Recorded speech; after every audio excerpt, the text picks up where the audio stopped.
Selamat pagi, kita akan berdoa terlebih dahulu. Tuhan Yesus, kami mau belajar kebenaran firman-Mu. Roh Kudus, kuasai hati pikiran kami, kendalikan kami, dalam nama Yesus kami berdoa. Amin. Selamat pagi anak Bapak sekalian. Sebelum kita belajar, kita terlebih dahulu merenungkan firman Tuhan. Tema firman Tuhan pagi ini adalah tenang di tengah badai. Kita akan baca firman Tuhan. Saya akan membaca dari Lukas pasal 8 ayat 24. Dan saya berharap nanti anak Bapak akan membaca mulai dari ayat 22 sampai 25. Tapi saya hanya akan membaca ayat 24 saja. Demikian firman Tuhan.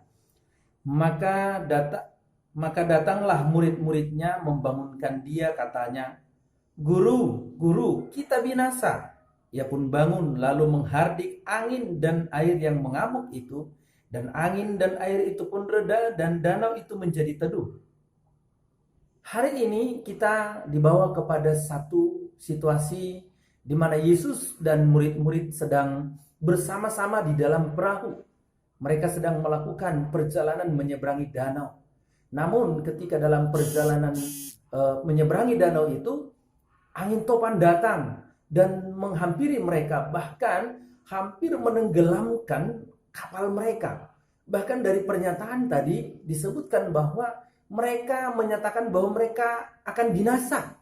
Mereka mengalami pergumulan yang berat oleh karena danau yang mengamuk, angin yang mengamuk. Pengetahuan mereka memberitahu situasi itu pasti akan membinasakan mereka. Anak Bapak yang terkasih dalam nama Yesus Kristus, saya tidak tahu masalah kita hari ini apa, masalah anak Bapak apa. Namun yang pasti kita sama-sama ada dalam masalah, yaitu wabah COVID-19 yang melanda dunia. Kita tahu saat ini negara dikuasa sekalipun telah takluk dengan musuh yang tak terlihat. Tidak ada kekuatan yang bisa melawan, vaksin tidak bisa ditemukan. Namun, lain daripada itu barangkali masih ada masalah yang lain yang juga telah melanda kehidupan kita, melanda kehidupan anak-anak kami, melanda kehidupan orang tua keluarga, yang membuat kita juga hampir menyerah seperti murid-murid Yesus. Hari ini, dengan kebenaran firman Tuhan, kita belajar dengan satu tema, yaitu tenang di tengah badai. Bagaimana caranya supaya kita bisa tenang di tengah badai? Badai pasti terjadi, masalah pasti ada. Tidak ada manusia yang tidak punya masalah. Bahkan masalah menakutkan sekalipun mungkin yang terjadi. Bagaimana caranya supaya kita bisa tenang di tengah-tengah masalah itu? Mari kita lihat. Yang pertama adalah harus ada Yesus dalam hidup kita. Kita harus memiliki Yesus. Kita harus punya Yesus. Murid-murid bisa pada akhirnya tidak binasa oleh karena mengamuknya danau itu, mengamuknya topan di sana. Itu karena mereka punya Yesus. Dikatakan pada ayat yang ke-22, Yesus berangkat bersama dengan murid-murid dengan menggunakan perahu untuk menyeberangi danau. Yesus ada bersama dengan mereka. Maka bagaimana masalah yang kita hadapi, sebesar apa dia, semenakutkan apa masalah itu, jangan takut. Miliki Yesus. Kalau Yesus sudah kita punya, pasti masalah itu bisa kita lalui. Itu yang pertama. Yang kedua, apakah tidak cukup hanya punya Yesus? Punya Yesus itu baik, tapi harus ada yang kedua. Apa itu? Pengenalan kita akan Yesus harus benar. Kita harus memiliki pengenalan akan Yesus. Murid-murid oleh karena tidak mengenal Yesus yang bersama dengan mereka, sekalipun mereka berjalan bersama dengan Yesus, di perahu yang sama bersama dengan Yesus, mereka ketakutan. Kenapa? Mereka tidak mengenal Yesus. Mereka belum mengenal Yesus, tidak mengetahui siapa Yesus, pribadi Yesus seperti apa. Akhirnya mereka ketakutan. Bahkan mereka menggunakan kekuatan kemampuan yang mereka punya. Mereka gagal dan mereka menyerah. Masalah belum selesai. Memiliki Yesus, tapi tidak mengenal Yesus, masalah tidak akan selesai. Masalah akan bertambah. Maka dibutuhkan pengenalan akan Yesus. Apakah sampai di situ? Tidak, ada yang ketiga.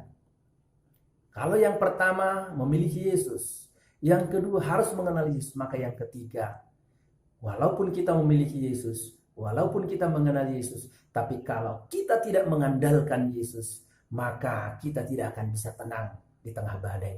Kita tidak akan bisa tenang di tengah masalah. Lihat apa yang terjadi setelah mereka melakukan apa yang mereka mampu. Mereka mengeluarkan kemampuan mereka dalam berlayar. Karena di sana ada nelayan yang ahli, nelayan yang andal, yaitu Petrus, Yohanes, Yakobus, dan beberapa yang lainnya.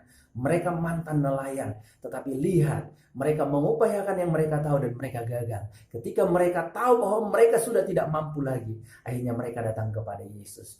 Maka sekalipun masalah kita besar, masalah dunia ini menakutkan kita, datang pada Yesus, andalkan Yesus. Ketika kita mengandalkan Yesus, maka apa yang dialami oleh murid-murid juga akan menjadi pengalaman kita. Ketika murid-murid berkata, "Guru, guru, kita binasa." Nah, ketika Yesus bangun, Yesus menghardik angin yang ganas, angin yang mengamuk, bahkan air yang sedang mengamuk. Akhirnya angin tenang, danau tenang, dan akhirnya apa? Sungguh mereka mengalami ketenangan sekalipun di tengah badai yang menghampiri mereka, badai yang akan membinasakan mereka. Kenapa? Ada Yesus, mereka mengenal Yesus dan akhirnya mengandalkan Yesus. Maka ini yang harus kita miliki. Anak Bapak, jangan takut. Walaupun wabah COVID-19 melanda, ada Yesus. Kenali Yesus. Yesus adalah Tuhan, Raja semesta, Tuhan yang memiliki segalanya. Bersama dengan Yesus, sesungguhnya kita memiliki segalanya. Maka oleh karena itu, andalkan Dia. Jangan andalkan hidupmu. Jangan andalkan pengetahuanmu. Jangan andalkan keluargamu. Jangan andalkan apa yang dimiliki oleh orang tuamu. Tapi andalkan Yesus. Maka semua yang ada padamu itu sungguh akan menjadi berguna. Bahkan untuk memuliakan nama Tuhan. Masalah pasti akan berlalu. Ketenangan akan kita dapat di tengah masalah. Ini kebenaran firman Tuhan bagi kita. Tuhan Yesus memberkati. Amin. Tuhan, terima kasih atas kebenaran firman-Mu. Biar Roh Kudus menolong kami untuk hidup dalam kebenaran ini. Dalam nama Yesus kami berdoa. Haleluya. Amin.